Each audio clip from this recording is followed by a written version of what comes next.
created this Coredata tutorial project here, in which I have created a screen in the storyboard file. So we have a name field, age field, and a save button, and whatever we are going to show in the table view, whatever we are storing in our core database. Okay, so this is our like projection for now. So I have created the outlets here and create a table view outlet also. I have write the data source and delegate on the table view and the blank table view cell that I have registered with the table view here. Okay, and I have write this line just to like disable all the separators. If we don't have any cell, it is showing the separators in the whole table view. To disable that, I have written this line. So you can see we don't have any separator line here. But if I commented it out, it will show you the separator lines even if we don't have any data into the table. Something like this. Okay. So first thing first, we are going to create a data entity first. So when I create this project, I check the Coredata project or Coredata in the. Let me show you. When you are going to create a new project, you simply need to select the new single view application, then the project name, and make sure you check this Coredata. Okay, so it will by default create a Coredata Xcode model file here. And if you don't have if you already have a project created and you want to have the Coredata in your project, then you need to do something like this: create on the new file, then go to this iOS, and then scroll down to Coredata, select the data model, click next, then write down the project name here, whatever your project name is, and then just simply create the database here. Okay, by clicking on the create button. Alright, so let me go here. First, you need to create an entity here. So I will going to use the user of entity. This is something like table. And uh, if you talk about in terms of SQL, if you have worked on this, so it is our entity. Now I'll create attribute.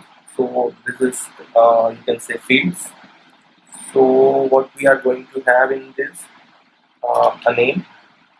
Name will be of string type. Age, that will be of integer 16. We can take integer 16 because age will be 1 or 2 digit long. It is not going to exceed its limit. And we can also have a created date.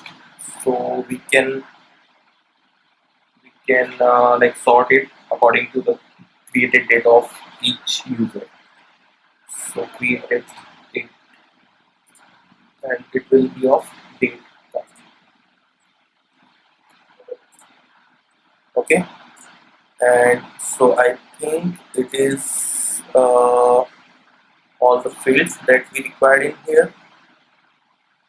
Okay, and one more thing I would like to tell you: you need to specify the code generation. So it should be manual and null. Okay, because you are going to create your own class for this using this model. So there are two kinds of creating this class, model class. One is going to editor and create an manage object subclass. So it will create a class for you, and other one is create it manually. So I'm going to show you creating manually. Okay, so in this you are going to specify the name. So it will be a user. Okay, just click on the create. So we have this file, blank file right now, and here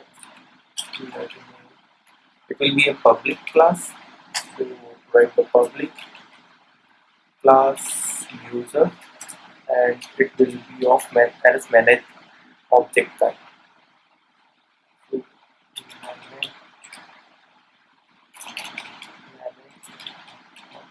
okay, so you need to import the core data first, then it will work. So we have a class, public class of name user, which is kind of an managed object. Okay, and now we need to specify the variables. So manage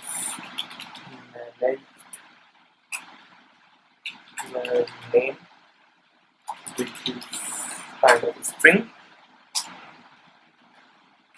and manage age, which is int 16, and then manage where today. Make sure all these variable names should be matched with the attributes we have created here. Okay, so no spelling mismatch, otherwise it will give you an error. So I think we have created our model also that we are going to use to create our user object and saving it to core data, and then fetching and showing it on our table views. Alright, so now let's create a database handler class, because many users struggle with it. They try to write all the code in their classes, which make them very lengthy and very confusing, because you are going to use the NSManage context object in each and every class, accessing from the app delegate, and then performing all the operations from them. So that is very difficult to handle for the new users, and if somebody is try to working on your project for the first time, so they get confused like how it is working and where it is going to save, where you are saving all the things. So I'm going to show you creating a generic class for the database. It will handle all the operations that we are using in this demo project. So let me create it. Database handlers like this. Click on the create. So we have a database handler class now. We will need a UI kit and import core data like class database handler. Now we need first of all we will need this context persistent container, and we will access the view context from it. We will create the private variable here.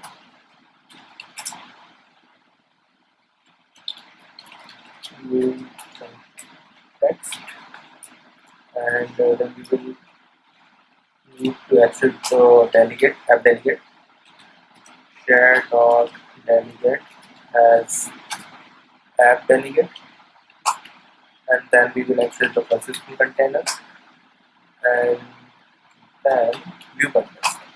Make sure you if you have selected the core data that I show you in the initially of the project, while you creating the project and you have selected the core data, then you will have this class automatically, these functions automatically in the app delegate. But if you have already created your project and like if you are going to add the core data afterward, then click on the new file and selecting the core data from here, then these functions and variables will not be in your app delegate. So you will need to write them manually, okay, by yourself. So as I have selected the core data while creating this project, so I have this persistent container, and I can access the context. Okay. So the first thing we will need from this database handler is to store our uh, objects, and all our objects will be of NS manage object type, because our core data supports NS manage object entity type only. Okay. So to make it generic, we will write something like add simple add, and then we will use the ns manage object, and we will write the type dot type, okay, like this. Why it is showing this? Cannot have more than one parameter list. Oh, sorry. You need to have the angular brackets instead of uh, this brackets. Now it should be fine. Alright. So, if you have worked with the Coredata, you may know that if you are going to access this object, it is not a simple object that we create in script and directly access them and assign proper values to its parameters. If we are going to use this NS manage object, then when creating this other instance object, instance of it, we will need to have its like provide the view context into this object to initialize it. Otherwise, it will give you error. So for that, first we will need the entity, uh, like called or maybe object. Also, let object. So we NS manage object have a base function, these two functions. So as we are going to use it as generic class, so we will also need the entity type, entity name, in which entity it is going to save and fetching into. So for fetching the entity, we will need, I think we have the insert into NS manage object context, so we can simply pass it here, but we don't have the entity name here. So for creating the entity, let's write entity NS entity description dot entity for entity name in the view context. So we will need a entity name here in the view context, but we don't have the entity name here. So we need to find the entity name also. Entity name. So we have the T and manage object. Through this we can find the entity name. Type the entity dot name. So here we go. We have the entity name also, but it is kind of optional, and here we need it unwrapped value. So I'm going to use the card and return. Now I'll pass the entity here.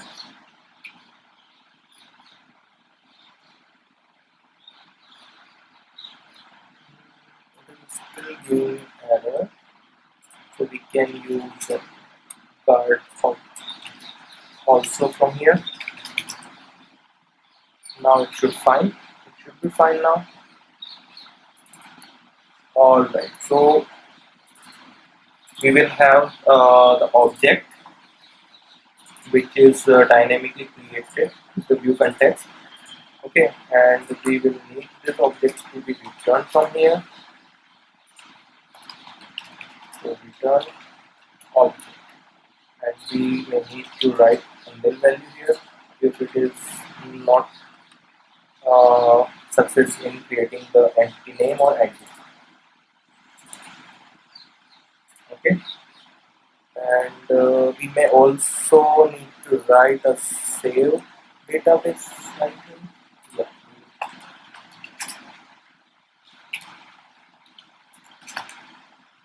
So it will throw an error, so I'll write it to that we try view context and simply call the save, and in the case block I will print out the error, if any.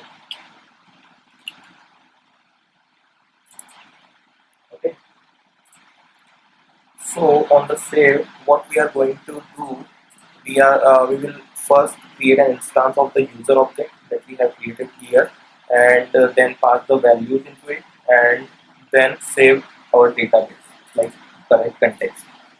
Right. So let me create the user object first. Like user equal to, let me first create the database instance here. Database handler,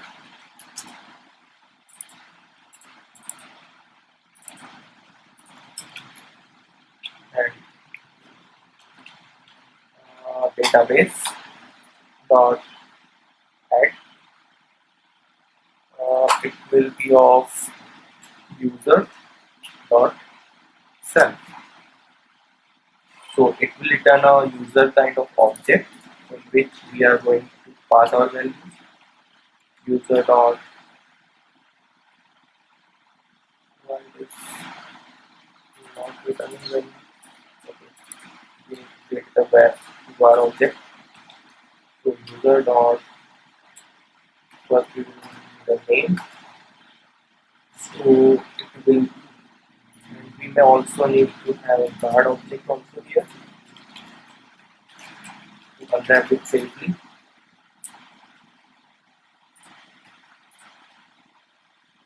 Then user dot name will be text name dot text. These are we should also unwrap safely here. With name equal to text,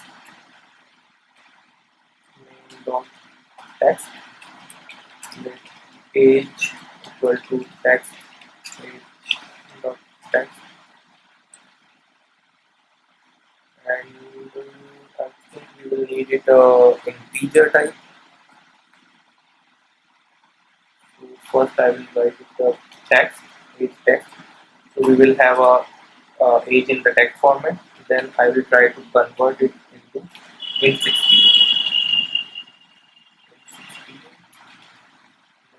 Age text as return.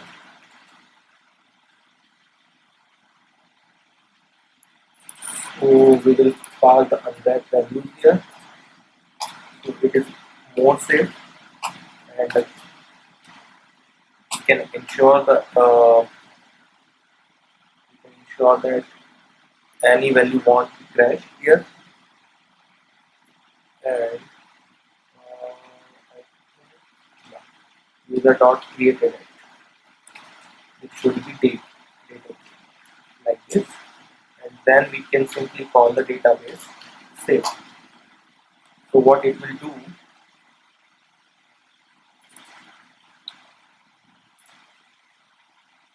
yeah. So what it will do, it will create an user object safely from this our database add function. Okay. Then we have the user object. Then we will safely unwrap the name, age text, and then convert the age text to a simple integer 16 value. Okay, and then we are passing them to user object, and then simply calling the save function. Okay, let us try to run it. If it is getting saved or throwing an error, let us check it. I'll put some breakpoints here.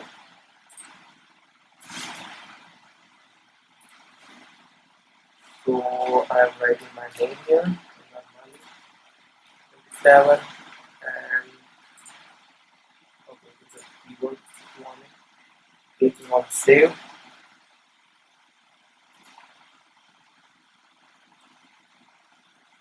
Okay,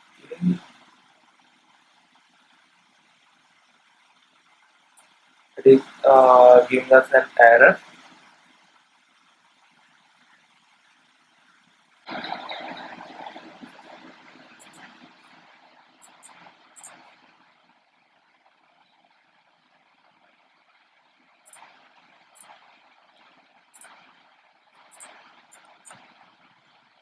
Okay guys, so I found the issue. it is in the Coredata model here.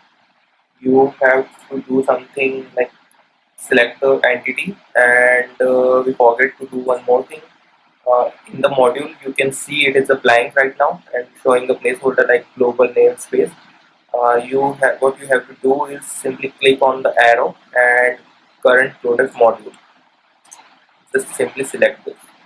If you are also facing this error that we are facing right now before, so you have to do this, and now it should work fine.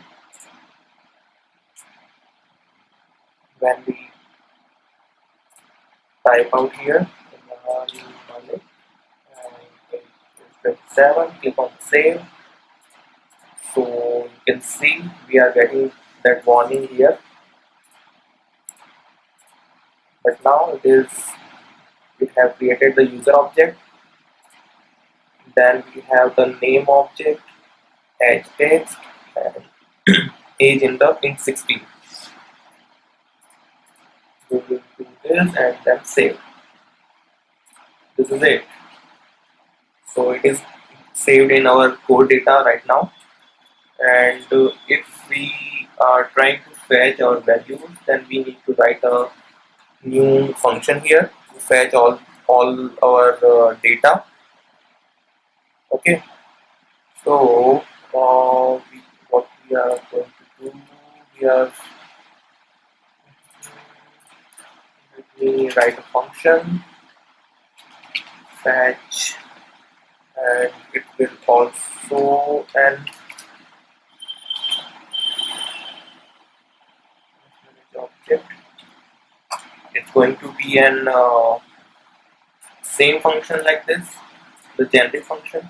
So we will pass the object user object name only, like table name, and it will return all the object inside it. So don't forget to use this angular brackets. And then we will write the type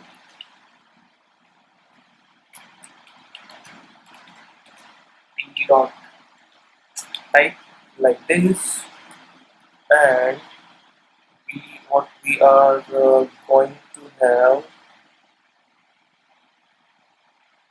array of objects, right? So if we have the data into it, then it will return a array of all the objects, and if we don't have like any data, it will be an empty array. Alright, so let me create a request here first. Let's request and context dot fetch, and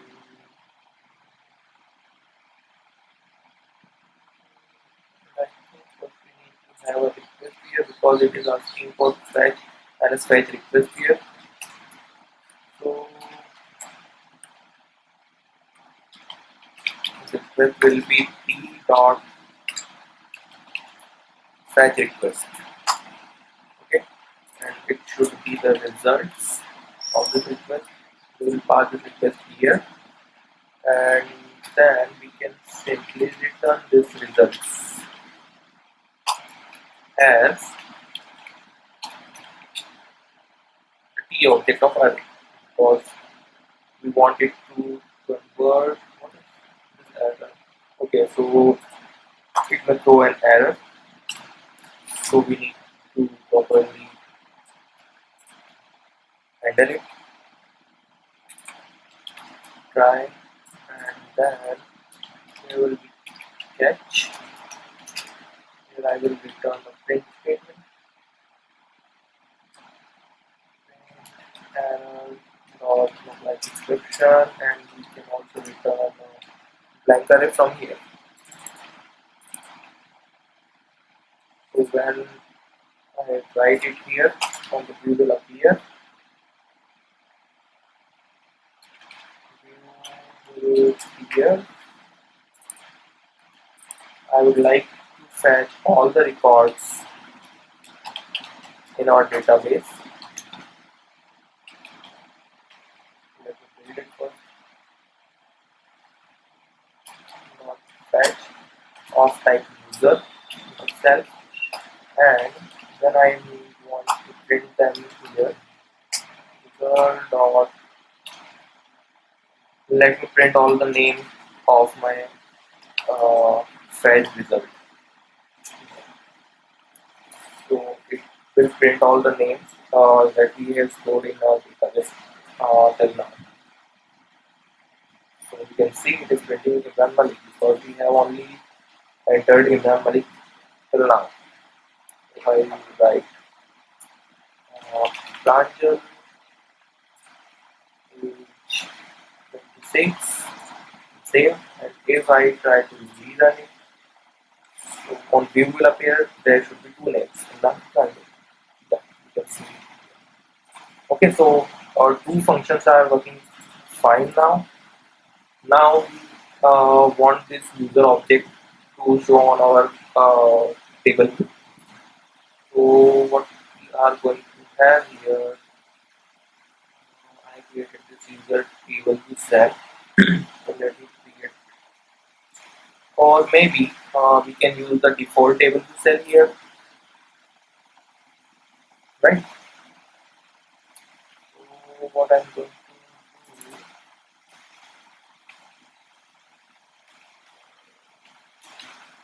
do, table view, UI table view cell.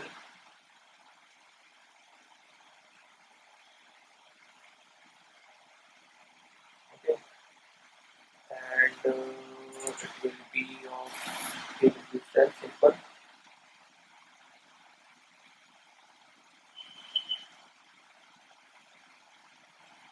And UI table view cell.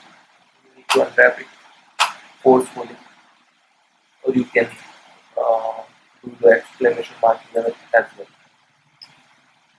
We need to have a array of all the result also. I will create the users of kind user object. So this users array will hold array of users object. Alright, we will return the user dot count, and for the dummy purpose we can directly use their labels, text label dot text. So I am going to use users index bar dot row dot name. So I'm going to use the name only here.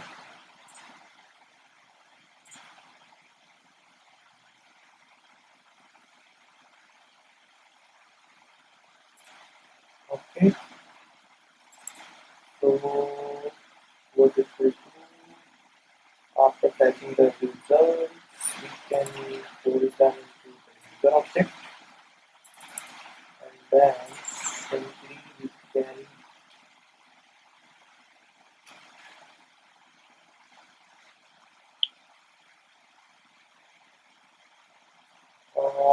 I think I can make it something like this. User is set, and on every changes I want my table view to reload.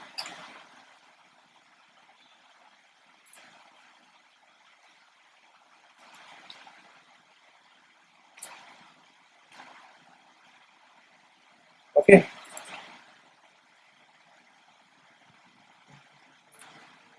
make it an optional value. So it will be optional, and we can return the zero count, and for here I'll use optional like this. So on every database there I may need to append this user object in my users table. So I don't need to fetch all the elements each time. So when we come a first time on this controller, it will be fetch on the view will appear, and user it will hold in the users array, and table will show all the users here. And when we create a new user, it will create the user object, append in the users array, and then save it.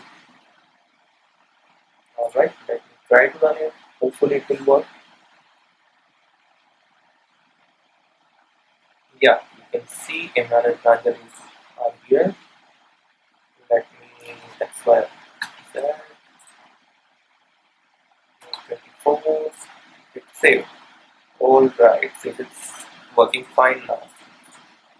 Okay guys, so in this tutorial, I think you have learned how to create the database in your project, the Coredata, and adding the new object into the Coredata, saving all the fields, creating the table view, creating the tables in the Coredata entities, okay, all the attributes, and creating the generic database handler class in which you can add and fetch any kind of NS managed object. If you have, like, if you create another entity of customer which have another attribute, you can simply pass them in this function as well, so you don't have to write add and fetch functions for them also. Okay, so you can use them simply on any entity. And you have also learned like fetching all the data from the database by simply writing the single line and then showing them on the table. In the next tutorial, I will show you how to like perform the other operation, like deleting this record, and maybe it is not much compulsory, but I will show you.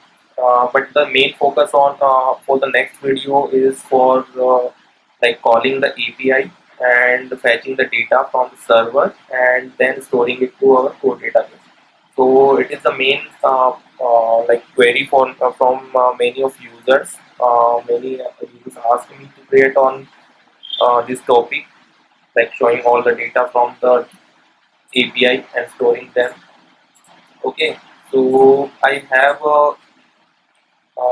one URL that I am going to use in my next tutorial. So it is a free of cost testing purpose API which return many kind of users, uh, okay, users and post, comment, album. You can use any one of them. So if I try to click on this, it will return a JSON. Let me show you JSON viewer.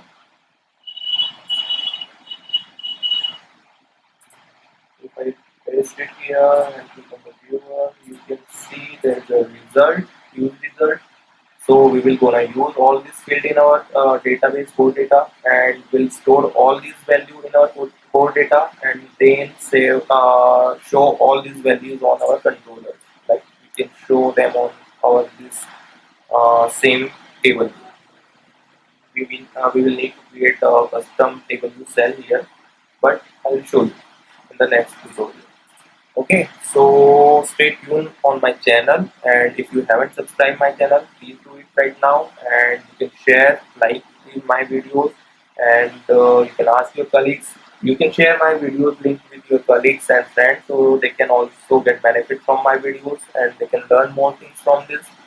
All right, so this is it for this video. Thank you so much.